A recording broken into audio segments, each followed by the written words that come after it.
What I'm going to do with you for the next little bit is basically disturb you a little bit out of your, what I consider, comfort zones. It's amazing how many times when we appoint people in top positions, we look at their CVs. And we're very impressed when we see all these qualifications and all the top posts that they've had. But where do we check the rest of what you'll see when I talk about it? Where do we assess that? And I can tell you today, these are the things that actually at the end of the day is going to determine whether you're a success. It's not about how smart you are. And I'm not against that. I'm going to say something about that. So I'm not against that. I'm just saying we tend to think that that's what it's all about. But I mean, have you seen the man's qualifications? So what? What else can he do? We now know he can study. Anything else? So may I remind you that I actually wanted to change the world. But I have found that the only thing one can be sure of changing is oneself. And so as you go out into the business world and you think with all that you've attained, you're going to change the world, I'll tell you where you can try if you think you are capable. Why don't you try with your children? And if one of you can change one of your children, come see me. Because I'd just like to know how you did it, you see. I tell you, we can make a lot of money with parents. They're all trying to change it. And then the other person I'd like you to change is your spouse.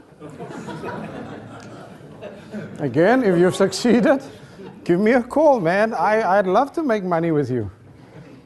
In the meantime, the only one you really can change is yourself.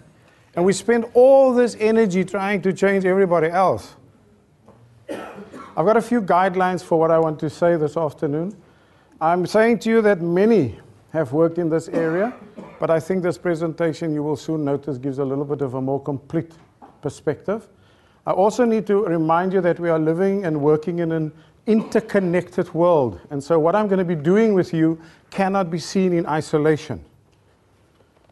You cannot pocket your life as if you can now be in this area and then you want to be in that area. And then I hear a lot of times people now speak of space, as if you can be in this space and then you can be in that space. You must try these things. So I'm actually assuming a systemic approach to life. And then one more thing for me that flows out of that is that you cannot separate your personal from your professional life.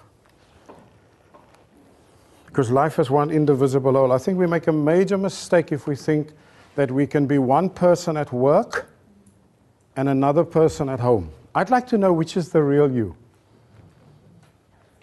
Make me cross. We'll see. A very good test. A very good test. Yeah. The real you will come out. Absolutely. But then what are you doing when you are pretending? We can only pretend for so long. Now, are you pretending at home or are you pretending at work? Which is the real you? Because the same person that goes to work is the same person that actually comes home. What's happening to you? And then one more thought, I'm just asking you to please think about the fact that none of us can take responsibility for your life or for the choices that you make. And definitely not after this session. I'm just going to rub it in, you know. Shush, I don't get this platform very often.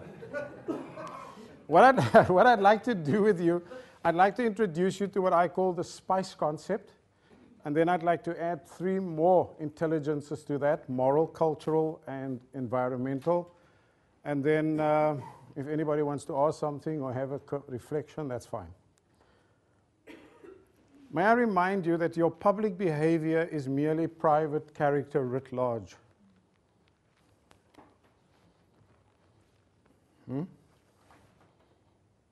What's happening to you? You've got your set of values. You really believe in them. Why is it that so often those don't come through when we are in business? I trust it will come through as we complete our tax forms. Because all of a sudden, I can find very good reasons why I'm not declaring this 50,000. So now hang on, what are you doing? If you say, you have good reasons not to declare it. Did you earn the income?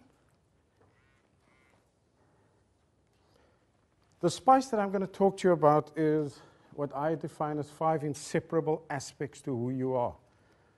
And just to help you to remember afterwards, where did you hear the spice concept the first time, I'm suggesting that maybe after this workshop, you go to one of the local stores and get yourself a bottle of spice.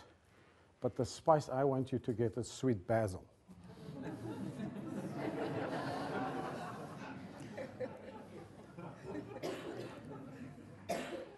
What I'm saying to you is, you cannot divide or separate what I'm going to say about the spice, but you most certainly can neglect and ignore it. So you can decide after today, rubbish, that's fine. That's actually fine. But may I remind you that whatever you choose to do, with time, the truth will tell.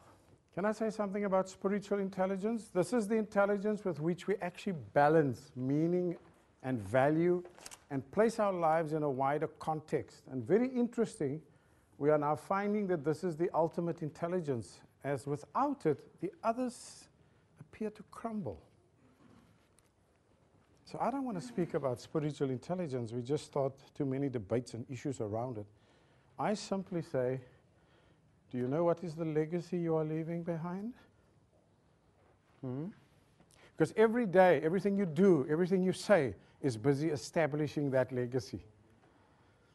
And the interesting thing about this dimension of your life is that you cannot correct it or all of a sudden enhance it in the last 6 weeks of your life. It's too late. Emotional intelligence. Now, this is the other one that, of course, everybody's talking about these days. And I think we all are very familiar with what it is. It's that ability that underlies my emotional sensitivity, my emotional awareness, and my management skills. And it helps us to maximize our long-term health, happiness, and survival. Very important. If you don't have it emotionally together. Now, I have the privilege of doing these kind of workshops even with high school kids. And I still think the high school kids have it right when I talk about this one with them. And the first time it happened, I thought, what a smart kid. He put up his hand and he says, Uncle Basil, I don't think you should actually talk about emotional intelligence, man. Don't tell these guys to have emotional intelligence. That's too difficult for them. I said, okay, what would you say? He says, you know what, Uncle Basil, I think you should just tell them, yeah, go sort out your issues.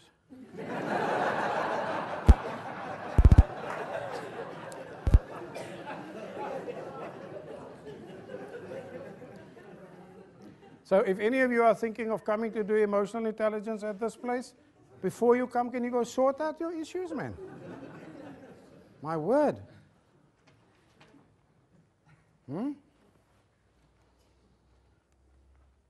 Your intellect may be confused, but your emotions will never lie to you.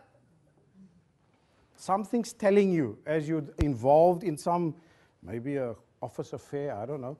But if you're involved in something, your emotions is telling you, this cannot be right. What am I doing here? I've got these values. Why am I involved with this?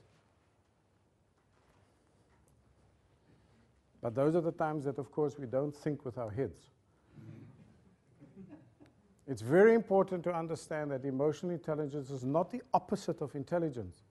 It is not the triumph of heart over head, but it is rather the unique intersection of both. Can you feel with your mind and think with your heart? That's what we're asking you. Self-awareness. How are you at that?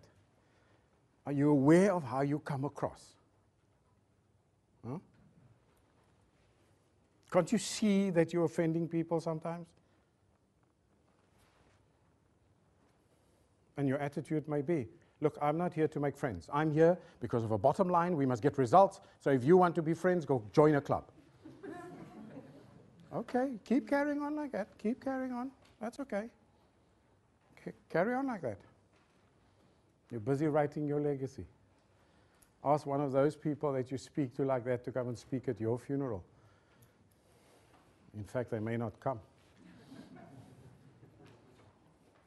What's happening to you? How are you doing here? What about self-regulation? Have you got good self-control? You really feel like shouting at somebody right now? Do you have that ability? It's one of the competencies. Another one is good interpersonal skills. How well do you get along with people?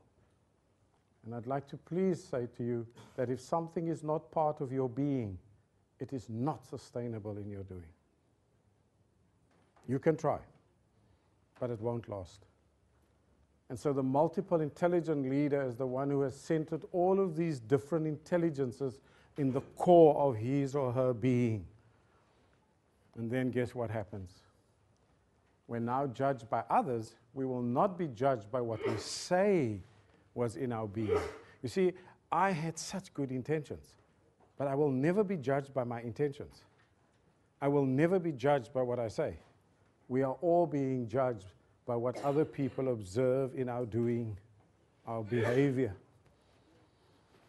And so, surprise, surprise, actions still speak louder than words. So even if I say I'm a man of integrity, even if I say I'm a man for family, and I head up this company, man of integrity, man of family, but then I say, could you just make sure that next week you make all those guys put in at least 60 hours, okay? That's interesting. That's very interesting. How did I do that? There's where I'm going to be judged. My behavior. Not the things I say on platforms.